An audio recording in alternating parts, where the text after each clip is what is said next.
आपके गुरु कौन है? भगवान शिव हैं आपके गुरु।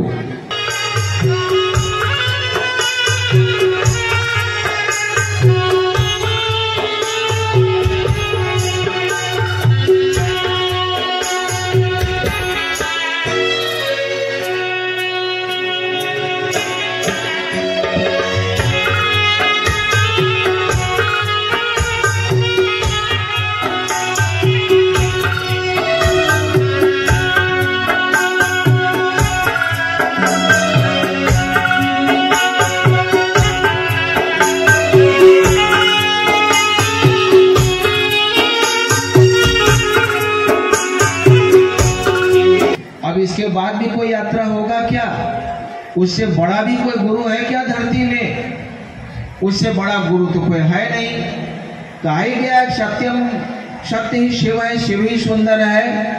कहा गया है ना, सत्य ही शिव है, शिव से बड़ा संसार में कोई गुरु नहीं है, इसलिए कि वो परमात्मा है, सृष्टि के कण कण में विराजमान है। और आप कहते हैं कि हे शिव आप मेरे गुरु हैं, मैं आपका शिष्य हूँ। इस कालखंड की प्रथम शिव शिष्या राजमणि दीदी नीलम मानन।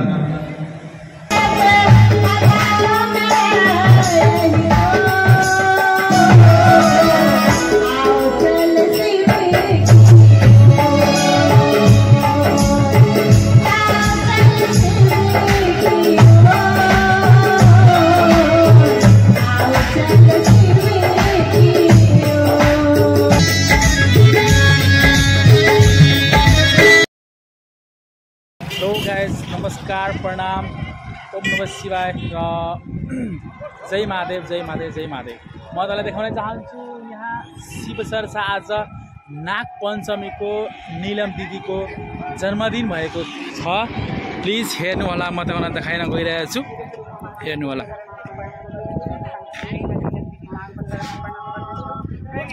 यहाँ सुन्नुहुन्छ, आउनुहोस् भगवान शिवलाई आफ्नो गुरु बनाउनुहोस् सन्देश।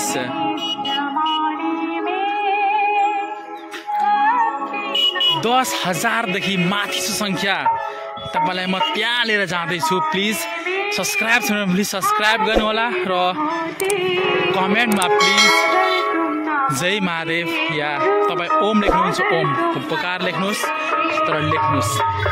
10,000 देखि माथि छ मान्छे।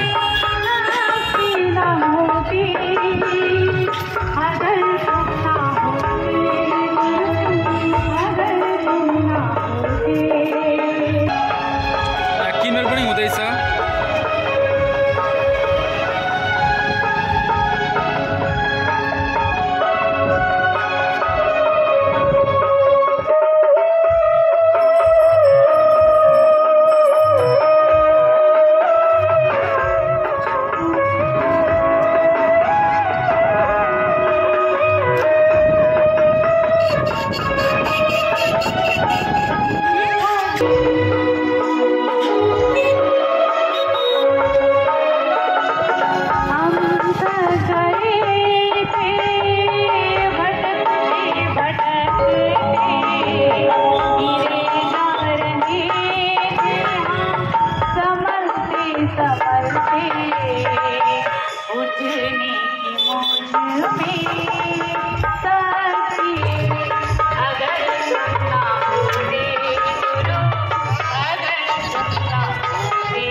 भेरुवा थान हो, महाराज थान भन्छौँ। मूल गेट यही रहेको छ। यहाँ गाडी नै गाडी छ, गाडी पुरै गाडी नै गाडी, पुरै छ गाडी। रोड हो।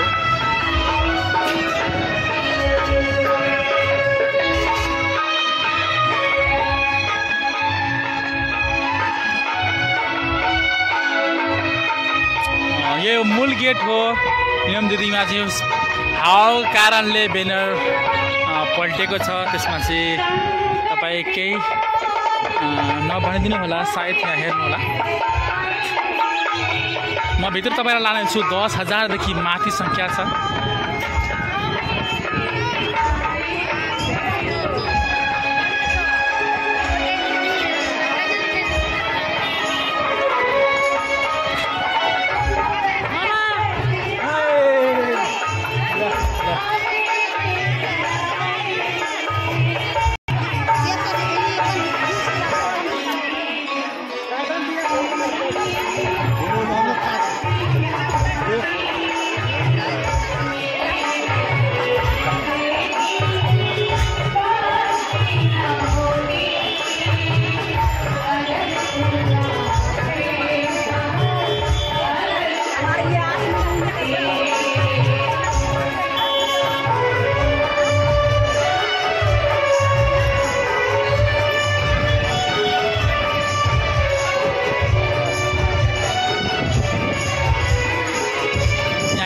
के छ भने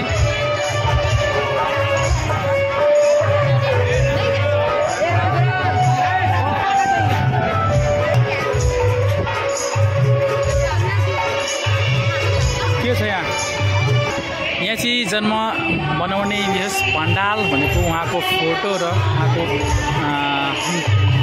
लेखिरहेछ शिव गुरु के पथ पर चले के तो देखे तुम्हारे लोगों की लौकिक काटों को मैं सुनूंगे। हेरौँ त त्यहाँ के रहेछ। ओ माई गॉड प्रणाम।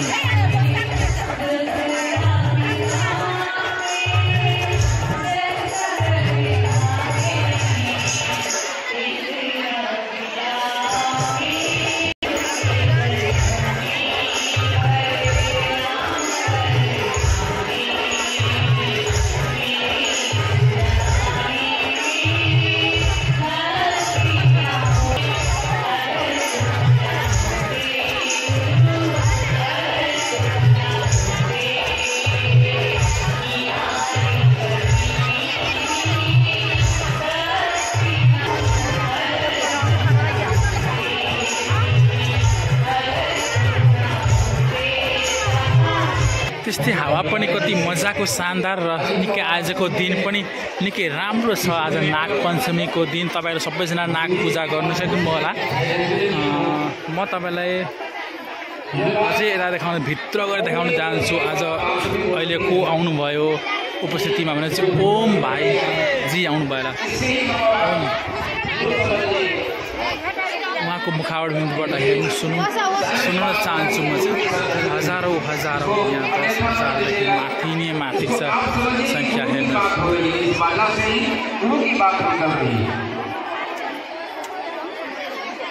यता पनि हेर्नुहोस् उस्तै मान्छे छ भने यता भित्र मान्छे यो बाहिर भेग हो उता पनि मिस्त्री छ भने अब भित्र तपाईँलाई म देखाउन गइरहेको छु।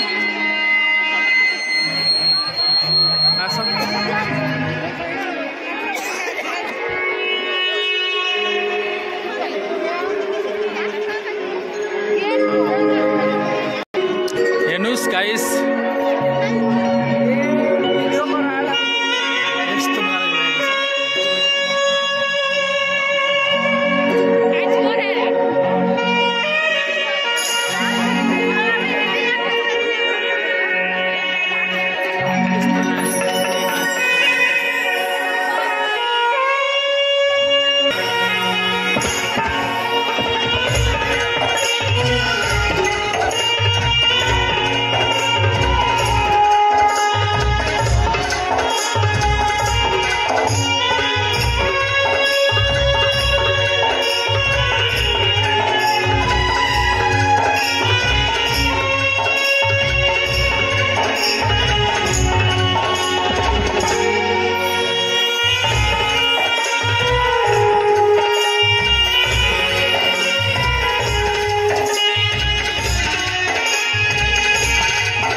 अपने गुरु महादेव के श्री चरण कमल में हम लोग ने सुना भाई रंजन जी को। आइए मैं निवेदन करूंगा बड़े भैया ओम जी से कि अपने विचार को रखें। और भैया का विषय है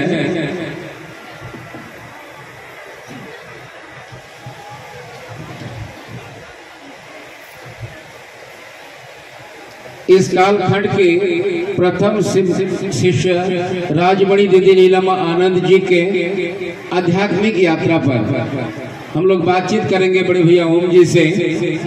इस संदर्भिक विषय पर रोशनी डालें और आपके मन में कोई प्रश्न कोई जिज्ञासा हो तो लिख करके इस मंच तक भेजने का प्रयास करें। गुरु शिव की दया से आपकी जिज्ञासा पर जरूर बात होगी।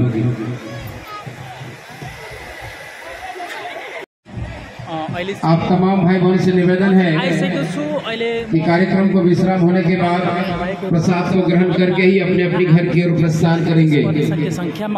प्रसाद को ग्रहण करके ही अपने अपने घर की ओर प्रस्थान करेंगे। तमाम भाई बहन से निवेदन है, प्रसाद का व्यवस्था किया गया है।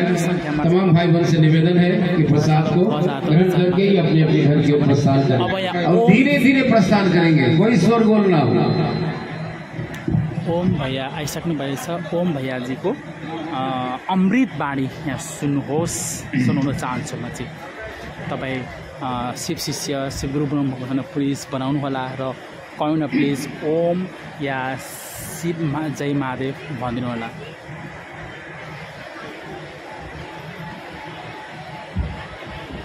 मैं अपने गुरु भगवान शिव के श्री चरणों में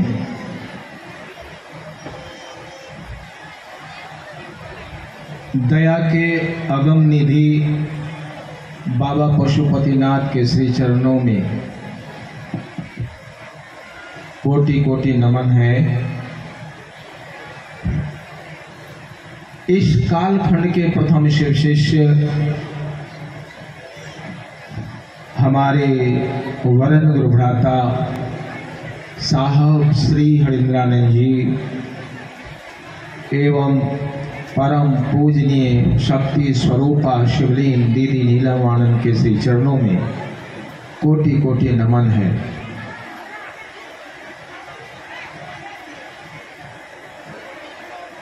आप सभी से निवेदन है, देखिए आप लोग इस भैरवा थान में वो चीज लेने के लिए आए हैं जो विश्व में कोई भी संत आपको नहीं दिया होगा। इसलिए शांत बनाए रखें। आपके अशांति से अगल बगल के कुछ लोग डिस्टर्ब होते हैं। आप सभी को मेरा प्रणाम है और इस भूमि को कोटि कोटि नमन है। और आप लोगों के हल्ला से एक बात याद आ गया हमको, साहब बराबर कहा करते थे हम लोग हैं कौन। चलिए एक मरते आप लोग सब मिल करके जो हम बोलते हैं वो बोलिए आप पूरा। अभी तो ताली बजाए आप भजन में, हमारे भजन में आप क्या बजाइएगा। मेरे भजन में ताली बजाने की जरूरत नहीं है। उस दिल से आवाज लगाइए। साहब दीदी को प्रणाम करते हुए बाबा पशुपतिनाथ का जो नेपाल के आराध्य देव हैं, आपके भी गुरु हो सकते हैं। जो मैं बोल रहा हूँ, मैं क्या बोलूँगा ये सिखाया है वरण गुरु भ्राता साहेब श्री हरिंद्रानंद जी ने, और आपको भी सिखा रहे हैं। और पूरा विश्व को आज न कल सीखना पड़ेगा। बोलिए तो सभी, हे शिव, हे शिव, आप मेरे गुरु हैं, आप मेरे गुरु हैं, मैं आपका शिष्य हूँ। मुझ शिष्य पर, मुझ शिष्या पर दया करें, दया करें। प्रसाद खाला के बाद आवाज ज्यादा निकल तो की। चलिए, हम एक बात थोड़ा देर पहले बोले थे कि हमारे वरण गुरु भ्राता क्या कहे, मेरे गुरु हैं। यानी आपके गुरु कौन हैं? भगवान शिव हैं आपके गुरु। अब इसके बाद भी कोई यात्रा होगा क्या? उससे बड़ा भी कोई गुरु है क्या धरती में? उससे बड़ा गुरु तो कोई है नहीं। तो आई गया सत्यम सत्य ही शिव है, शिव ही सुंदर है। कहा गया है ना, सत्य ही शिव है, शिव से बड़ा संसार में कोई गुरु नहीं है, इसलिए कि वो परमात्मा है, सृष्टि के कण कण में विराजमान है। और आप कहते हैं कि हे शिव आप मेरे गुरु हैं, मैं आपका शिष्य हूँ। ये सौभाग्य संसार में किसी संत ने नहीं दिया, कोई देवी देवता ने भी नहीं दिया।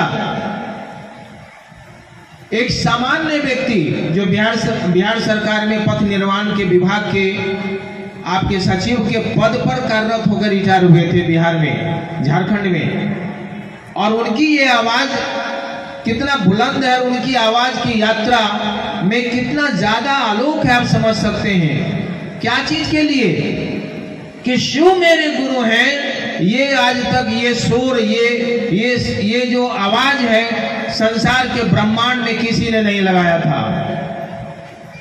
आया धरती पर 104-105 शिव के शिष्य, लेकिन उसने भी ये शोर नहीं लगाया कि महादेव मेरे गुरु हैं, आपके भी गुरु हो सकते हैं, और सीना ठोक के बोलिए कि हे शिव आप मेरे गुरु हैं। ये मामूली बात नहीं है। तो हम चलते हैं आज के इस विषय पर। इस कालखंड की प्रथम शिव शिष्या राजमणि दीदी नीलम आनंद। मैं कल मैं आया था यहाँ, और अभी एक बात कहना मैं भूल गया। साहब क्या बोलते हैं, ये शोरगुल जो हो रहा था, शोरगुल करने वाले कौन हैं? शिव के शिष्य हैं, शिव की शिष्या हैं। उसी पर साहब बोलते हैं एक गुरु हुआ है जिनके गुरु शिव हैं, जिनका नाम है मच्छेंद्रनाथ। एक गुरु हुए हैं इसी ब्रह्मांड में, भारत में, और नेपाल से भी उसका बड़ा गहरा रिश्ता रहा है, क्योंकि उनके शिष्य गोरखनाथ हैं, और गोरखनाथ का तो नेपाल से रिश्ता रहा ही रहा है। मच्छेंद्रनाथ बोलते हैं अपने शिष्य को, साहब सुनाए थे हम लोगों को, मच्छेंद्रनाथ अपने शिष्य को बोलते हैं गोरखनाथ। अब मच्छेंद्रनाथ के शिष्य हैं गोरखनाथ, और गोरखनाथ अपने शिष्य को बोलते हैं। आप किसके शिष्य हैं? डायरेक्ट महादेव के शिष्य हैं। साहब समझाते हैं आप तो शिव के शिष्य हैं, शिव के शिष्य मच्छेंद्रनाथ, उनके शिष्य गोरखनाथ को बताते हैं। गोरखनाथ बोलते हैं, क्या बोलते हैं अपने शिष्यों को? हब की न बोली बा, ठब की न चली बा, धीरे धरी बा पाँव, गर्व न करी बा, भनत रही बा, सहजे रही बा। हब की न चली बा, हबक हबक के चलेंगे नहीं, हबक हबक के बोलेंगे नहीं, ठबक ठबक के चलेंगे नहीं, ठब की न चली बा, धीरे धरी बा पाँव, गर्व न करीबा, घमंड भी नहीं करेंगे। हम 40 साल के शिव के शिष्य हैं, क्योंकि ऐसे शिव शिष्यों का भोजन है महादेव। एक बात जान लीजिए, महादेव ऐसे अहंकार को भोजन करते हैं। तो क्या बोलते हैं? गर्व न करीबा, गर्व नहीं करना है कि हम इतना साल के शिव के शिष्य हैं। आपने देखा होगा इसी मंच पर घास काटने वाली, पान बेचने वाली, चूड़ी बेचने वाली बहुत सारी गुरबहना जो 2 जून से रोटी नहीं फूटता है, ABCD में नहीं जानती है, मनोहर पोथी भी नहीं जानती है, विश्व का सबसे बड़ा ज्ञानी, विश्व का सबसे ऊंचा पद पर बैठने वाला वो भगवान शिव के बारे में 2 बात बोल के जाती है, और आप उनकी बातों पर शिव का शिष्य बनते हैं। इससे बड़ा ज्ञान देने का तरीका आज तक विश्व में कोई लाया भी नहीं है। क्या बोलते हैं? ठब की न चली बा, धीरे धड़ी बा पाँव, गर्व न करी बा, सहजे रही बा, सहज रहना है। साहब बोलते हैं कि किसी भी शिव चर्चा में लाखों लाख लोग आते हैं और निकल जाते हैं, क्योंकि आप शिव के शिष्य हैं। पता भी नहीं चलेगा डायनिया को कि कैसे चर्चा आया, कैसे हजारों हजार लोग इस जगह पर आए और चर्चा सुने, सब कोई प्रसाद लेके चले गए, शहर को पता भी नहीं चलेगा। यह शिव शिष्यता का शोर होना चाहिए, ये अंदर का शोर होता है, जो आवाज तो नहीं करता है, लेकिन एक व्यवहार से लोग सर झुका लेते हैं। तो चलिए, विषय दिया गया है इस कालखंड की प्रथम शिव शिष्या दीदी नीलम आनंद राजमणि। राजमणि उनका जन्म हुआ है मनातू में, आपको बता दें मनातू जिला में उनका जन्म हुआ है और जहाँ जन्म हुआ है वो एकदम मतलब राजा का ही घराना माना जाए। और उस राजा के घराने में उनके पिताजी बहुत बड़े जमींदार थे। उनके पिताजी बहुत बड़े जमींदार थे और बहुत लाडली बेटी थी राजमणि दीदी नीलम आनंद। क्या हम लोग दीदी नीलम आनंद को राजमणि के रूप में जानते हैं कि कुछ और के रूप में जानते हैं? यहाँ विषय है इस कालखंड के प्रथम शिव की शिष्या राजमणि दीदी नीलम आनंद। ये शिव के शिष्य क्यों बोलते हैं भाई? शिव की शिष्या क्यों बोलते हैं राजमणि? राजमणि बोलते क्यों हो उनको? ये वही राजमणि दीदी नीलम आनंद है जिसने अपने खून से एक ऐसे पत्थर को अपने दिल में पैदा किया, एक ऐसा मणि पैदा किया जिसका मणि का प्रकाश युगों युगों तक सृष्टि में होता रहेगा, प्रकाशित होता रहेगा, जिसकी बोली से, जिसके व्यवहार से, जिसके त्याग से, जिसकी करुणा से पूरी सृष्टि का अंधकार आलोकित होता हो। क्योंकि मणि आलोकित करता है और दीदी के पास जो मणि है जिसको हम लोग राजमणि बोलते हैं, ये गले का राजमणि नहीं है, हमारे और आपके जीवन की राजमणि है। जिस मणि से सटने से मात्र सटने से, अभी दीदी का वहां पर फोटो लगा हुआ है और बाहर में उनका स्लोगन है कि आप महादेव के पद पर चल के देखें, आपके कष्ट को मैं चुनूंगी।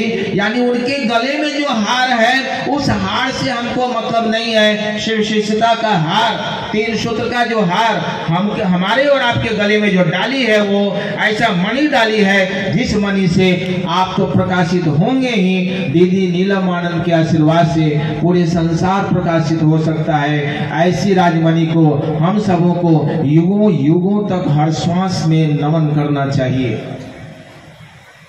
इसका कर्ज हम लोग नहीं चुका सकते हैं।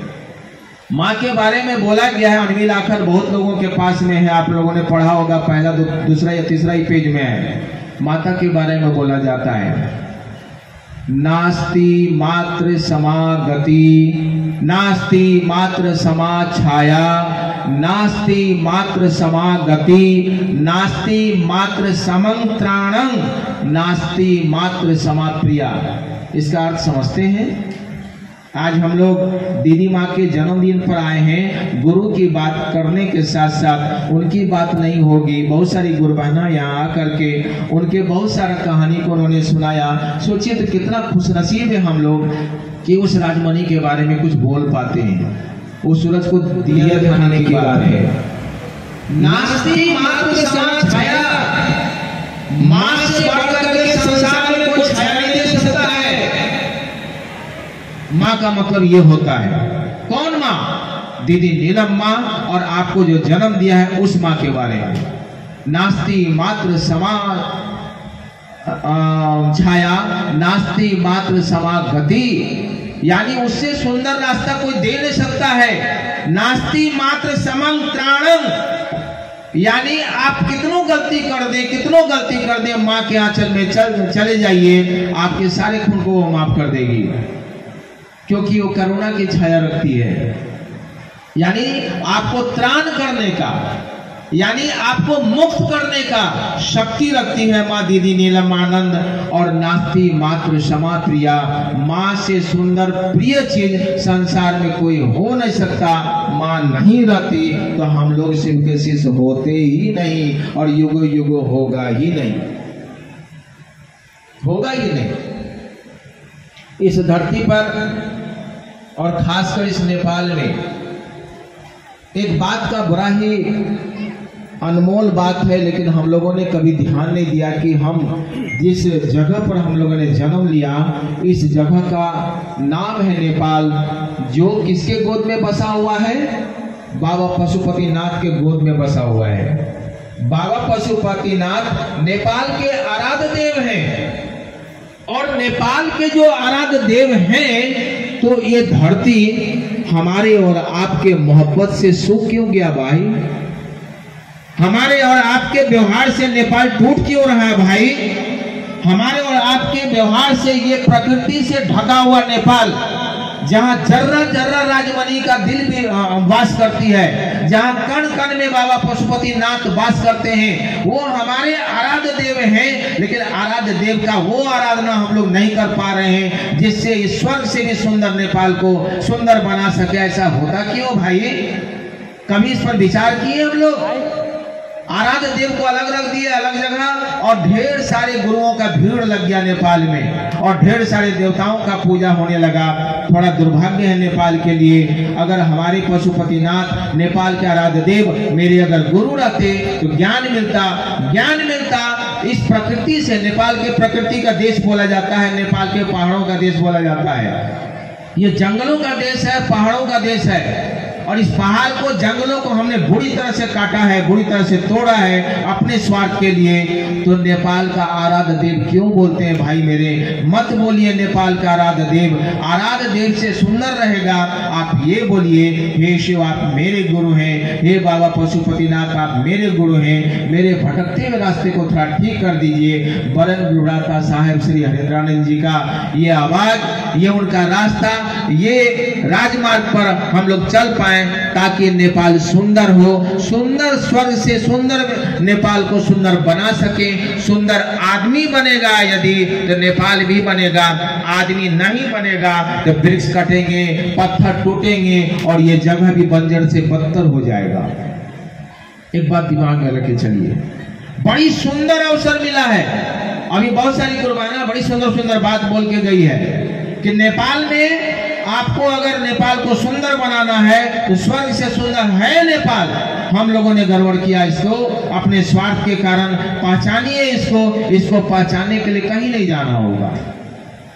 उसी पशुपतिनाथ के ज्ञान के रूप से आपको सटना पड़ेगा और कुछ नहीं करना पड़ेगा। सटने के लिए 3 गो काम करना है, कुछ करना नहीं है। चलिए एक आध 2 ठो उनकी कहानी में सुनाता हूँ। मैंने अभी कहा ये भगवती स्वरूपा है। मैं तो भगवती को देखा तो नहीं, वो पत्थर में देखा हूँ। दुर्गा पूजा, काली पूजा में, दिवाली में लक्ष्मी का मूर्ति को मैंने देखा है, लेकिन भगवती को तो नहीं देखा है। लेकिन आप शिव के शिष्य जब बनेंगे तो आपको लगेगा कि सचमुच भगवती के रूप में माँ आपके साथ में है, जिसका नाम है दीदी नीलम आनंद।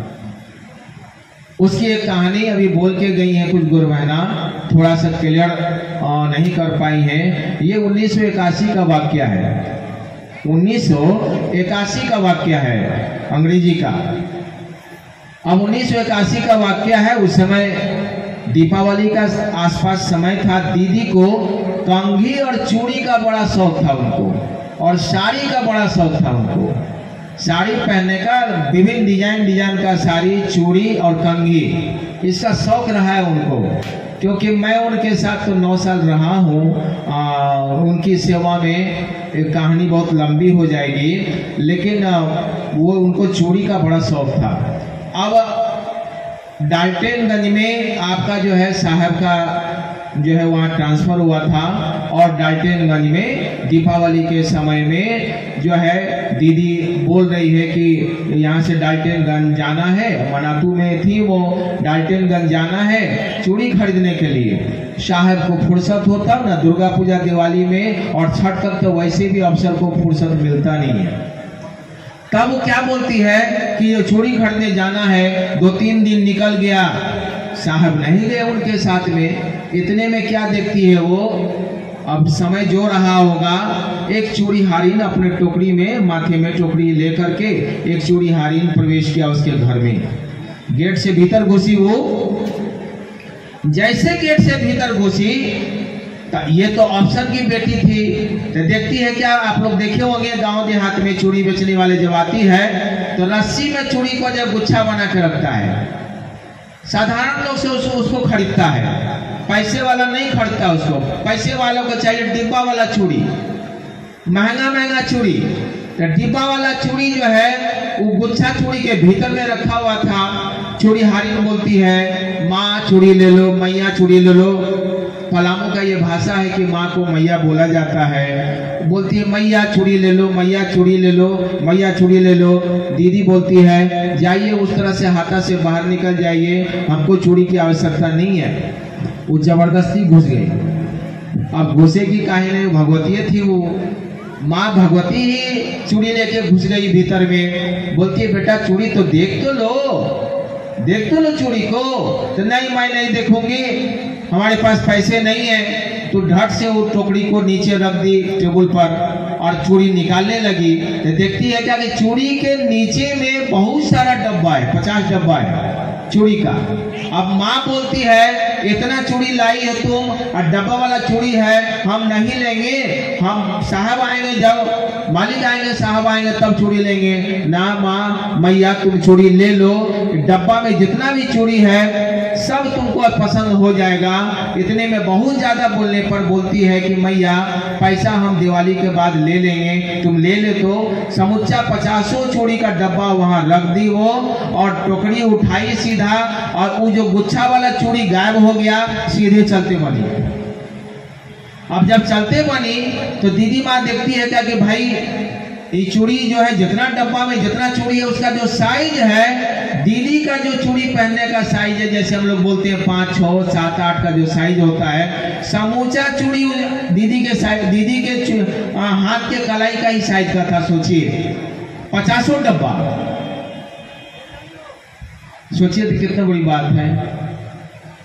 और इसी बीच आया एक बार 26 जनवरी के आसपास में दीदी जो है स्वेटर बुन रही थी बाहर में। एक महिला आई, उजला रंग का साड़ी पहनी हुई थी, ब्लाउज भी फटा हुआ था और साड़ी भी बहुत पतला था, जहाँ तहाँ फटा हुआ था, लेकिन था साफ सुथरा साड़ी था। वो घुसी भीतर तो दीदी माँ सोची कि पेंशन लेने के लिए कहीं आई होगी।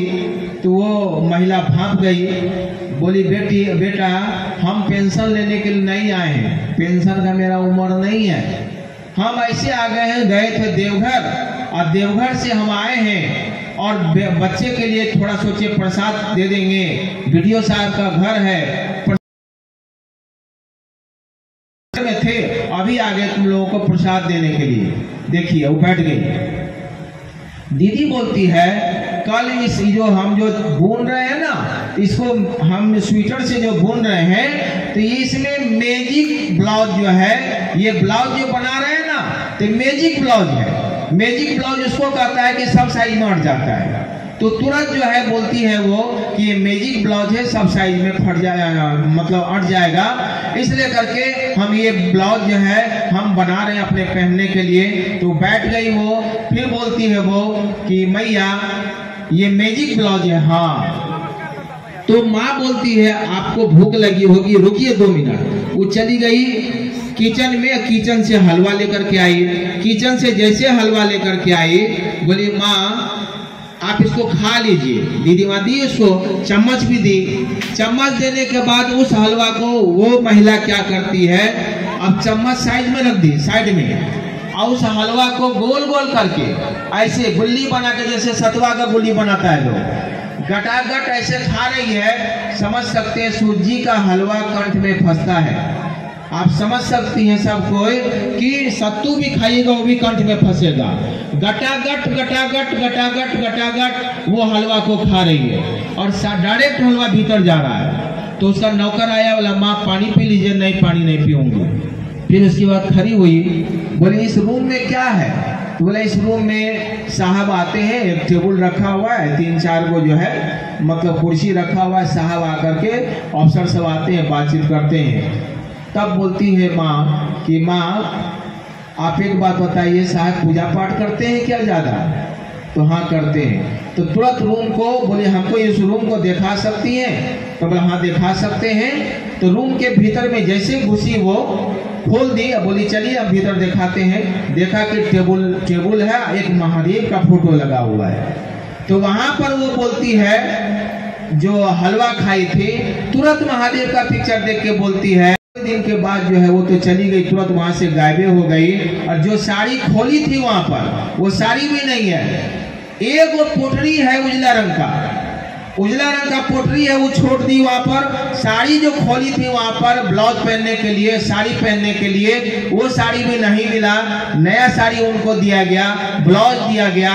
तब वो कहती है दीदी माँ को कि माँ तुमको एगो कहानी, मैया तुमको एगो कहानी सुनाते हैं। तो बोले सुनाइए। कहानी एक सुनाते हैं। नंगा साधु जब नदी में नहा रहा था तो नंगे साधु को देख कर करके द्रौपदी ने अपने आंचल को चीर कर करके उस नंगा साधु को दे दिया उसके बदन को ढकने के लिए।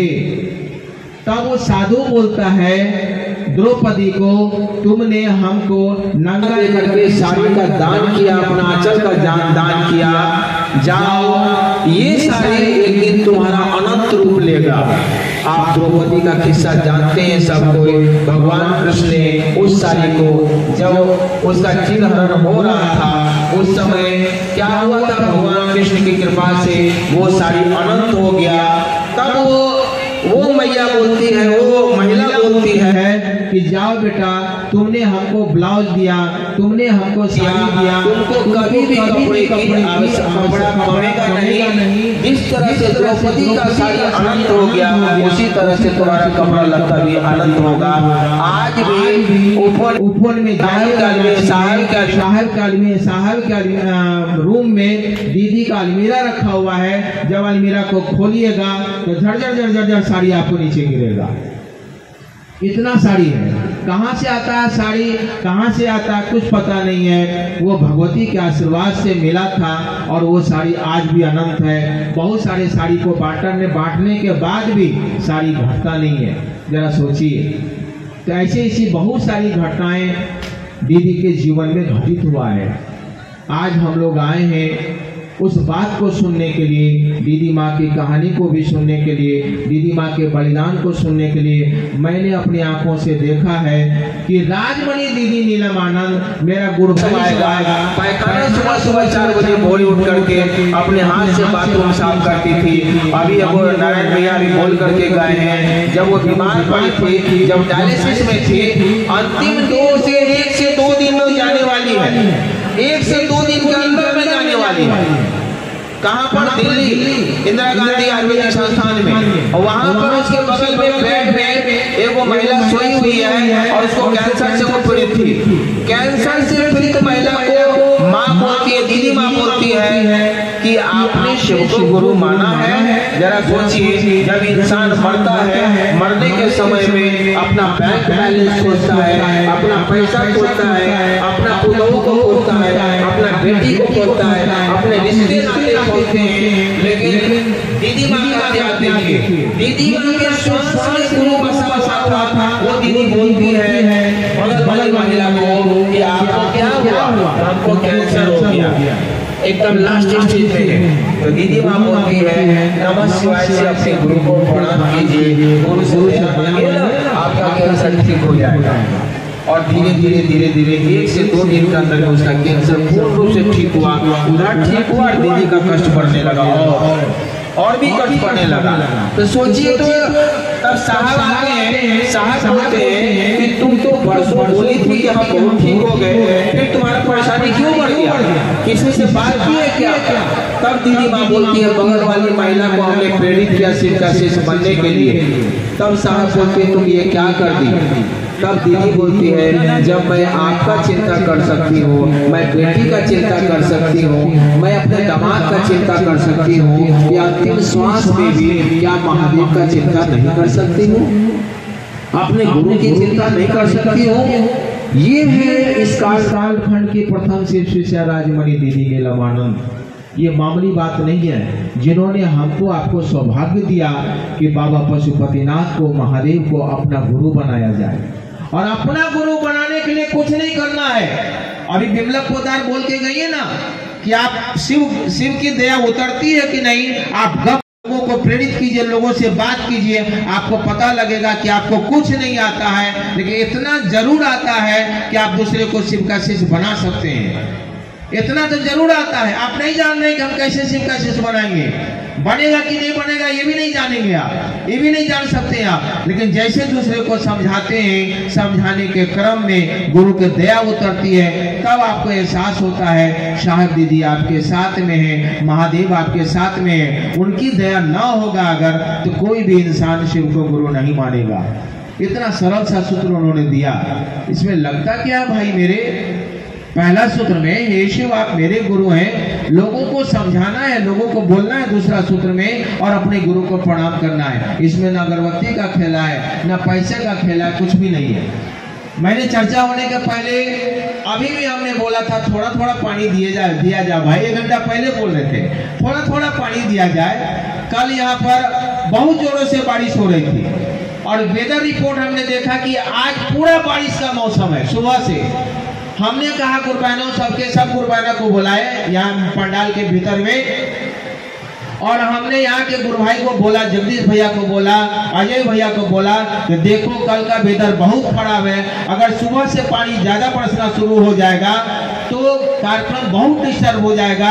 सारा गुरु बहना को बुलाओ, यहाँ पर हम लोग हरा बोला गाएंगे। जैसे हरा बोला शुरू हुआ उस समय जो पानी बंद हुआ अभी चालू हुआ है।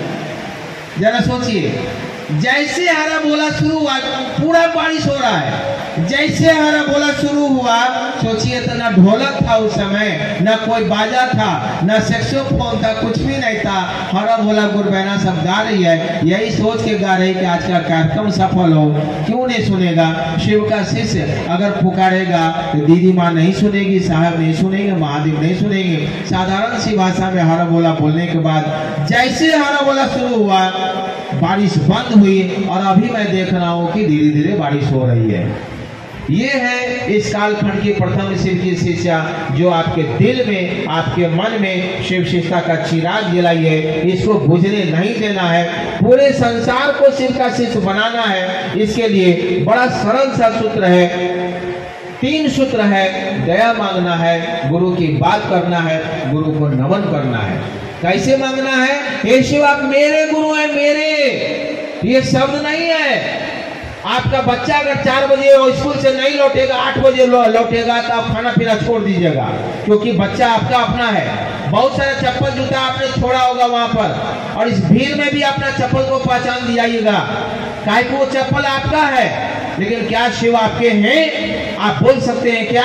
अगर शिव आपके अपने होते तो शिव के परिवार में बाघ और बैल और मूसा और मयूर में जो प्रेम है, हम लोग आदमी होकर के एक दूसरे से प्रेम नहीं कर सकते हैं। मत बोलिए हम शिव का आदमी है, मत बोलिए हम महादेव मेरे हैं। महादेव मेरे हैं यह बोलने के लिए, यह करने के लिए, एहसास करने के लिए आपको शिव का शिष्य बनाना पड़ेगा। जैसे आप शिव को शिष्य बनाएंगे धीरे धीरे आपका मन समझने लगेगा कि शिव मेरे गुरु। दूसरा सूत्र होने लगेगा, और नमः शिवाय से अपने गुरु को प्रणाम करना है। इतना ही तो करना है, कुछ करना ही नहीं है। इसमें कोई खर्चा भी नहीं है, और आप तो पानी में घेरा भी गए, बाहर जा भी नहीं सकते हैं। हम जो बोलेंगे आप सुनेंगे तो कुछ भजन का भी आनंद लेंगे। लेकिन एक बात मैं निवेदन करता हूँ, आप बहुत लोग रांची गए हैं, बहुत लोग नहीं गए हैं। मैं उस वोट का सीन अभी स्क्रीन में दिखाऊंगा, करीब 20 मिनट का क्लिप है ये, जो हमारे साउंड ऑपरेटर है। मैं निवेदन करूंगा उसको ठीक कीजिए, और जो चर्चा का सौभाग्य मुझको मिला, जो मैं कुछ भी बोल पाया, इस बोली से अगर आपके कदम एक कदम आगे बढ़ गया शिव की शिक्षा में, जो गुरु है यहाँ पर आकर के ये निवेदन किया कि आप सबको गुरु मान के दिन को काम कीजिए। अगर आपने दिन को काम सच्चे दिल से किया, इस कार्यक्रम का सौभाग्य खिल जाएगा, इस कार्यक्रम की सफलता का विकल्प होगा।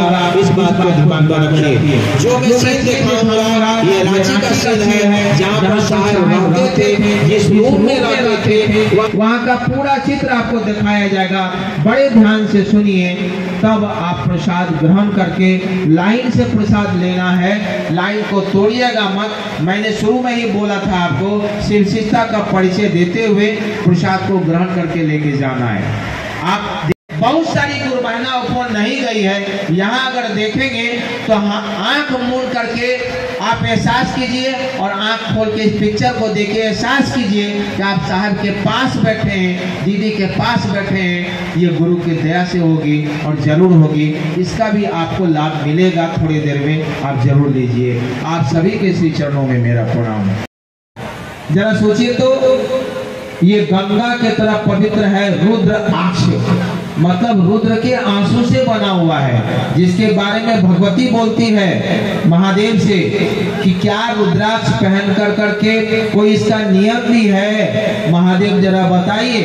एक पुस्तक आता है रुद्राक्ष महात्म, रुद्राक्ष महात्म यानी रुद्राक्ष की महिमा उसमें लिखा गया है। जिस तरह से तुलसी महात्म में तुलसी खाने से क्या क्या लाभ होता है, तुलसी चढ़ाने से क्या लाभ होता है, ये भी आपको पुस्तक मिलेगा।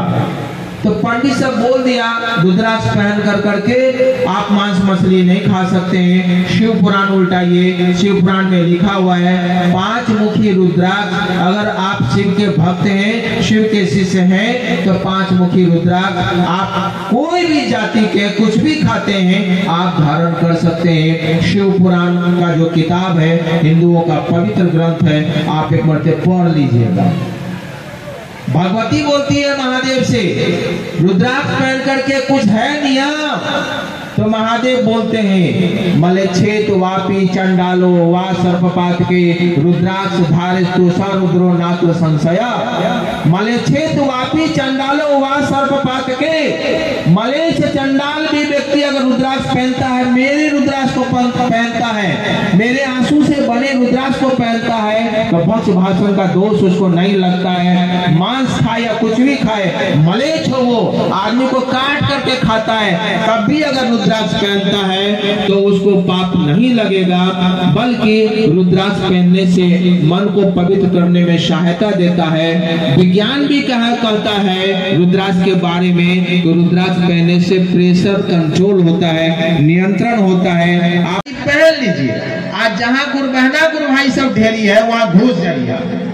आप महादेव को गुरु मत मानिए, खाली रुद्राक्ष पहन लीजिए, समझ रहे हैं ना। खूब मांस मछली खाइए और गुरु मत मानिए, और रुद्राक्ष पहन करके उस गांव में घुसिए जहां खाली शिव चर्चा होता है। आपका रुद्राक्ष को देखेगा, प्रणाम गुरु भैया, प्रणाम गुरु बहना, प्रणाम गुरु बहना, प्रणाम गुरु बहना। आप सोचिएगा साला मांसो मांस खा करके जब रुद्राक्ष पहन करके इतना लोग प्रणाम कर सकता है, तो इससे सुंदर बात तो होबे न करेगा कुछ। सोचिए तो कितनी बड़ी बात है। इसलिए ये सब लफड़ा में मत पढ़िए। और मैंने शास्त्र के बारे में भी बता दिया, भगवती को कह दिया महादेव, उससे ज्यादा आप लोग को जानकारी है क्या। और शिव पुराण को उल्टाइए, चलिए चवन्नी कमाने वाला पंडित का ये सब काम, उससे दूर रहिए। एगो भाई ने पूछा है कि जिंदगी भर हम लोग तो ओम नमः शिवाय किए हैं, लेकिन आप शिव चर्चा में पहली बार बोलते हैं कि नमः शिवाय कीजिए, तो ये ओम गया कहाँ? ओम गया इसलिए कि हम ओम को पकड़े हुए, आपसे भेंट नहीं है। नमः शिवाय कीजिएगा तो इतना आदमी से भेंट हो जाएगा, तुरंत नहीं होगा। ये लोग नमः शिवाय करने वाला है, क्यों ओम नमः शिवाय जब करता खोजिए तो नहीं मिलेगा। तो नमः शिवाय अच्छा है कि ओम नमः शिवाय अच्छा? जरा सोचिए तो। ये पंचाक्षरी मंत्र है। आप देखिएगा, एक कल्याण पत्रिका आता है भारत का, गीता प्रेस में छपता है वो, और 62 अंश का 62वां अंक पढ़िएगा तो उसमें लिखा हुआ है शुरू से अंत तक नमः शिवाय च, नमः शिवाय, नमः शिवाय च, नमः शिवाय, नमः शिवाय च, नमः शिवाय। और नमः शिवाय पंचाक्षरी मंत्र है। शिव का सिर्फ नमः शिवाय ही मंत्र नहीं है भैया मेरे, ओम नमः शिवाय भी है, नमः शिवाय भी है। ओम हौम जूम सः ओम भूर्भुवः स्वः, ये भी महादेव का मंत्र है, ये भी मंत्र है। शाम सदाशिव, ये भी महादेव का मंत्र है। ओम त्र्यंबकम यजामहे, ये भी महादेव का मंत्र है। आपके कान में ओम नमः शिवाय घुसा हुआ है, थोड़ा नमः शिवाय वाले से आप मिल लीजिए तो दो को फायदा क्या होगा, आप अपने गुरु को प्रणामो कर पाइएगा और शिव को गुरु मान लीजिएगा। ये अच्छा है कि वो अच्छा है। ओम जैसे लगा लीजिएगा 6 अक्षर हो जाएगा, और नमः शिवाय से डायरेक्ट शिव को प्रणाम है। ये तार है, इसके ऊपर में ओम मान लीजिए इसको, यही है ये फॉर्मूला। ये लब्भर ओम है, लब्भर ओम स्वतंत्र ओम अगर आप जाप करते हैं तो वो भी आप भव सागर से पार करने का क्षमता रखता है। लेकिन ओम तो शिव का है, हम कह रहे हैं कहा है इसको पकड़ रहे हैं भाई, डायरेक्ट शिव को पकड़िए। ये ऊपर में लब्बर है, इसको लब्बर बोलते हैं, लेकिन हम लोग लब्बर नहीं बोलते, इसको तारे बोलते हैं। क्या करंट मारेगा? इसके ऊपर में ओम लगा हुआ है, करंट मार देगा? करंट लाने के लिए इसको छीलना पड़ेगा, और छीलिएगा तो निकलेगा नमः शिवाय। उसी का कमाल है ये सब।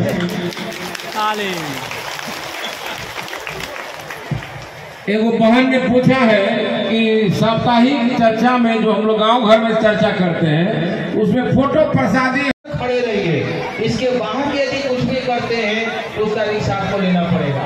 तब कहिएगा आरती करेंगे, तब कहिएगा गणेश जी का आरती का न होते चर्चा में, तब कहिएगा मैया के आरती। आज निलम दिदीको जन्मदिनमा यहाँ प्रसाद बाँड्दै हुन्छ, प्रसाद खाँदै हुनुहुन्छ। हेर्नुहोस् आज नागपञ्चमीको लाइनहरू लाइन।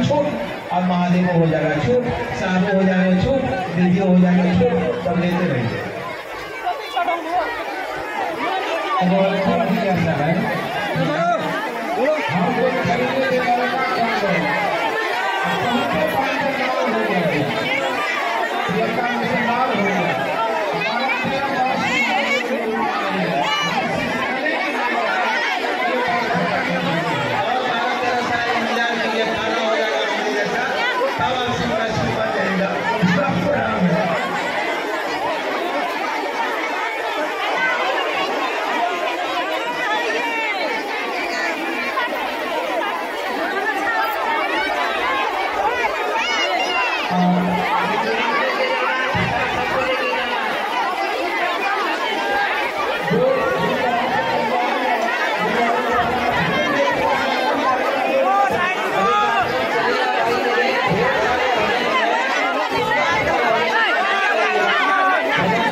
आराम से आराम से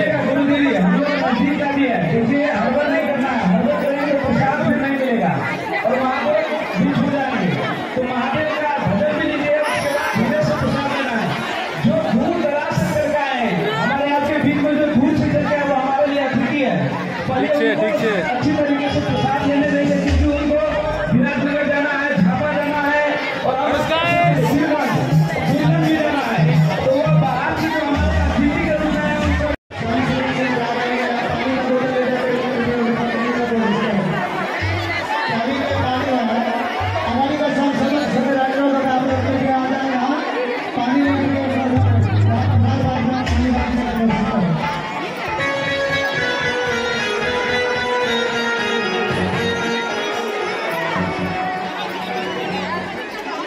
आज नागपञ्चमीको शुभ उपलक्ष्यमा भेरुवा थानको प्राङ्गणमा आज यो नागपञ्चमी भएको छ। म तपाईँलाई देखाउन गइरहेको छु नागपञ्चमीको यो नागपञ्चमीको प्रसाद बाँड्दै हुनुहुन्छ। प्रसाद हो के रहेछ, प्रसाद बाँड्दै हुनुहुन्छ।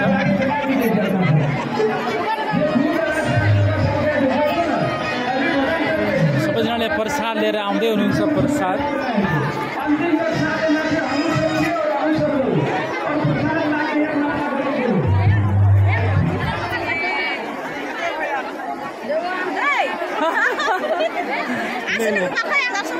हाँ ठीक है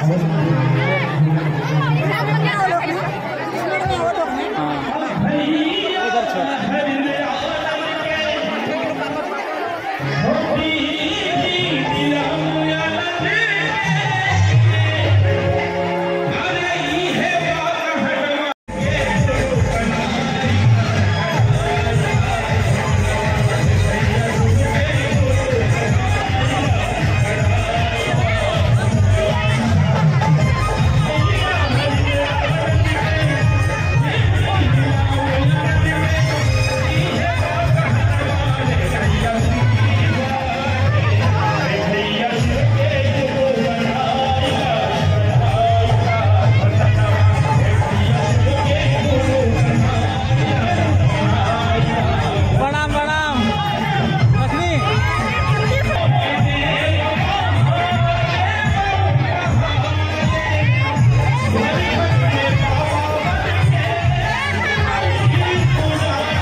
भएको कारणले त्यहाँ रोकिएको छ अहिले।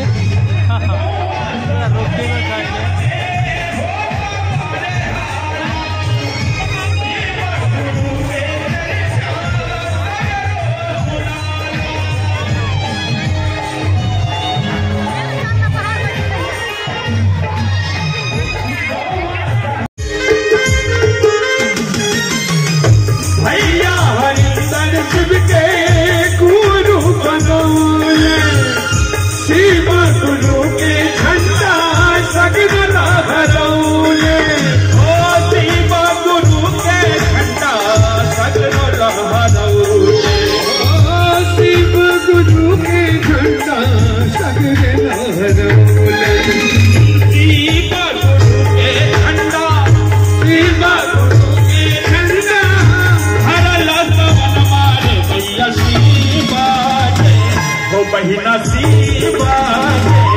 बहिना शिव के गुरु बनाया भुतनवा, हे भैया शिव के गुरु बनाइला भुतनवा।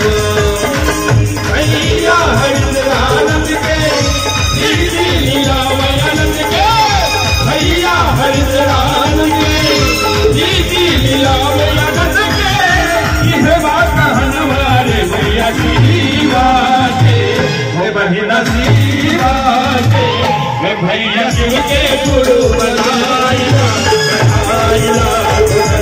हे भैया शिव के गुरु बनाइला हे भैया शिव के गुरु बनाइला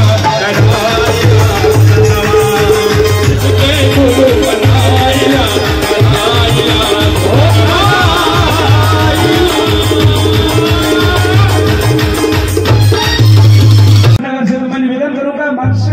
के नजदीक आता है। आइए भजन सुनते हैं और मैं निवेदन करूंगा पानी का भी व्यवस्था किया गया है। प्रसाद जो बाहर का हमारे अतिथि के रूप में गुरु भाई गुरु बना है, प्रसाद तो सभी लेंगे हम, जो दूर दराज से आए हैं उनको लेकर देंगे। फिर धीरे धीरे अभी कार्यक्रम कुछ भजन चलेगा। आइए भजन सुनते हैं। ललिता गुरु दीदी एक गुरु भजन। मेरा प्रणाम स्वीकार करें।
म दिने